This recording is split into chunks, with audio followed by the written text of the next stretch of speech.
Hi guys! இந்த வீடியோல இப்போ ரீசென்ட்டா தமிழ் டப்பிங்கோட Netflixல ஒரு ஜாப்பனீஸ் சீரிஸா ரிலீஸ் ஆன லாஸ்ட் சாமுராய் ஸ்டாண்டிங். இந்த சீரிஸ் எப்படி இருக்கு அப்படின்றத தான் இந்த வீடியோல நம்ம பார்க்க போறோம். அதுக்கெல்லாம் முன்னாடி இந்த மாதிரி ரீசென்ட்டா வரக்கூடிய Tamil dubbed series and movies பத்திலாம் தெரிஞ்சுக்க இந்த வீடியோக்கு ஒரு லைக் போட்டு நம்ம சேனலையும் சப்ஸ்கிரைப் பண்ணி வச்சுக்கோங்க. வாங்க இப்போ வீடியோவ ஸ்டார்ட் பண்ணலாம். ஃபர்ஸ்ட் இந்த சீரிஸோட கான்செப்ட் என்னன்னு பார்த்தீங்கன்னா, இந்த சீரிஸ் 1878 பீரியட்ல நடக்கக்கூடிய ஒரு கதையா இருக்கு. நம்ம ஹீரோ ஒரு சாமுராய் வீரர். பாஸ்ட்ல பல கொலைகள பண்ணியிருக்காரு. ஆனா இப்போ இருக்கிற காலகட்டத்தில சாமுராய்களுக்கு வேலையே இல்லங்க. போர்க்காலம்லாம் முடிஞ்சிருச்சு. ஸோ அதனால அவங்க வீட்ல இருக்கிறவங்களுக்கும் நோயினால பாதிக்கப்பட்டிருக்காங்க. ஸோ இப்போ எப்படியாவது காசு சம்பாரிச்சாகணும் அப்படின்ற ஒரு நிலைமையில இருக்காரு. அப்போதான் அவருக்கு ஒரு கேம் ஷோ பத்தி தெரிய வருது. அந்த கேம் ஷோல சாமுராய் வீரர்கள் மட்டும் தான் கலந்துக்க முடியும். அப்படி கலந்துக்கிறவங்க ஒரு இடத்துல இருந்து டோக்கியோ நோக்கி போகணும். அப்படி போயிட்டு இருக்கும்போது அதுக்கு நடுவுலயே 7 இடங்கள் இருக்கும். அந்த 7 இடத்தையும் தாண்டி போனா மட்டும் தான் டோக்கியோவ போய் ரீச் பண்ண முடியும். ஆனா நடுவுல போறது சாதாரணமான விஷயம் இல்லங்க.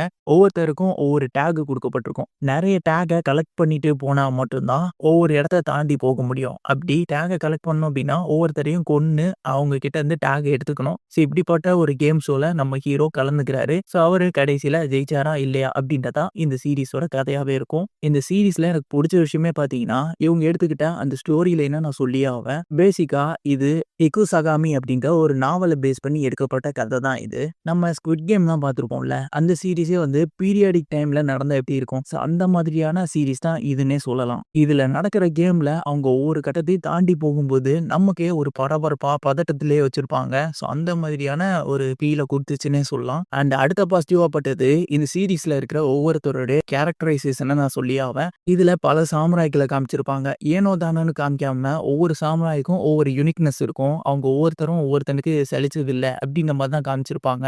அண்ட் நம்ம ஹீரோ கூட ஒரு சின்ன பொண்ணுமே டிராவல் பண்ணுவா. அண்ட் இன்னொருத்தரும் இருப்பான். ஸோ இவங்க 2 பேருக்கும் பின்னாடி ஒரு பேக் ஸ்டோரி இருக்கும். ஸோ அந்த பேக் ஸ்டோரிய வச்சு நம்மள வந்து கனெக்ட் பண்ணிருவாங்க அந்த கேரக்டர்ஸ் கூட. அதனாலேயே இவங்க ஜெயிச்சாகணும் அப்படின்ற ஒரு ஃபீல் நமக்குள்ள வருது. இது மட்டும் இல்லாம இந்த கேம யார் நடத்துறா? இந்த கேமுக்கு பின்னாடி என்ன ரீசன்ஸ்லாம் இருக்கு அப்படின்னு சொல்லி அதையும் தேட ஆரம்பிப்பாங்க. ஸோ அந்த விஷயங்கள் எல்லாமே இன்னும் இன்ட்ரெஸ்ட் குடுத்துச்சுன்னே சொல்லலாம் இந்த சீரிஸ பார்க்கறதுக்கு. அண்ட் அடுத்த பாசிட்டிவா பட்டது இந்த சீரிஸோட ஆக்ஷன் சீக்வென்ஸ சொல்லியே ஆவேன். ஏன்னா இது ஃபுல் அண்ட் ஃபுல் ஒரு சாமுராய் வீரர்கள காமிக்கக்கூடிய ஒரு கதை தான். ஸோ அதனாலேயே அவங்களுக்கு இடையில நடக்கிற அந்த சண்டைகள் எல்லாமே பயங்கரமா காமிச்சிருக்காங்க. அண்ட் ஒவ்வொருத்தருக்கும் ஒவ்வொரு யூனிக்னெஸ் இருக்கும். அண்ட் நம்ம ஹீரோ ஃபைட் பண்ற அந்த சீன்ஸ் எல்லாமே சர்ப்ரைசிங்கா இருக்கும். ஏன்னா ஃபர்ஸ்ட் ஒரு எபிசோட்ல அவர் ஃபைட் பண்ணவே மாட்டாரு. செகண்ட் எபிசோட் லாஸ்ட்ல தான் வந்து ஆரம்பிப்பாரு. பட் அந்த ஆரம்பிக்கிற இடமும் பயங்கரமா இருக்கும். அதெல்லாம் நீங்க பார்த்தீங்கன்னா கண்டிப்பா ஃபீல் பண்ணுவீங்க. அப்படி ஒரு ஃபைட்டிங் சீக்வென்ஸ் இருக்கு இந்த சீரிஸ்ல. அண்ட் அடுத்த விஷயமா நான் சொல்லப் போறது இந்த சீரிஸ்ல இருக்கக்கூடிய எடிட்டிங் கட்ஸ நான் சொல்லுவேன். ஏன்னா பயங்கரமா எடிட் பண்ணியிருக்காங்க. ஒரு சீன் பரபரப்போட எட்ஜுக்கு போச்சு அப்படின்னா, அந்த சீன அப்படியே கட் பண்ணிட்டு இன்னொரு சீனுக்கு போயிடுவாங்க. அந்த சீனுமே போர் அடிக்காது. அதுவும் பரபரப்பா போகும். டக்குன்னு அதையும் கட் பண்ணி இன்னொரு சீனுக்கு கொண்டு போவாங்க. இப்படி அவங்க எடிட்டிங்ல விளையாடி நம்ம எமோஷன்ஸோட கனெக்ட் பண்ணிட்டாங்கன்னே சொல்லலாம். எவ்வளோ இன்ட்ரெஸ்டிங்கா குடுக்க முடியுமோ அவ்வளோ இன்ட்ரெஸ்டிங்கா எடிட் பண்ணி இந்த சீரிஸ பிரசன்ட் பண்ணியிருக்காங்க.